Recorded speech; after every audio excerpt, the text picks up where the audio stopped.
महाराष्ट्राचे माजी मुख्यमंत्री मनोहर जोशी यांचं निधन झालंय। वयाच्या 86व्या वर्षी त्यांनी अखेरचा श्वास घेतला। मनोहर जोशी यांना श्रद्धांजली अर्पण होतीये।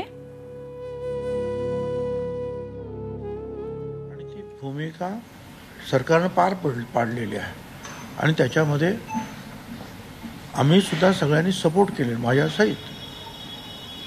आणि 3 वेळा हा दोन कालचा प्रयत्न तिसरा। मनोहर जोशी यांचं निधन झाल्यानंतर राजकीय क्षेत्रातून वेगवेगळ्या प्रतिक्रिया आणि श्रद्धांजली येते। वयाच्या 86व्या वर्षी मनोहर जोशी यांनी अखेरचा श्वास घेतला। हृदयविकाराचा झटका आल्यामुळे त्यांना मुंबईमधल्या हिंदुजा रुग्णालयामध्ये दाखल केलेलं होतं। उपचारादरम्यान पहाटे 3 वाजता त्यांची प्राणज्योत मालवली। मनोहर जोशी हे शिवसेनेचे ज्येष्ठ नेते होते।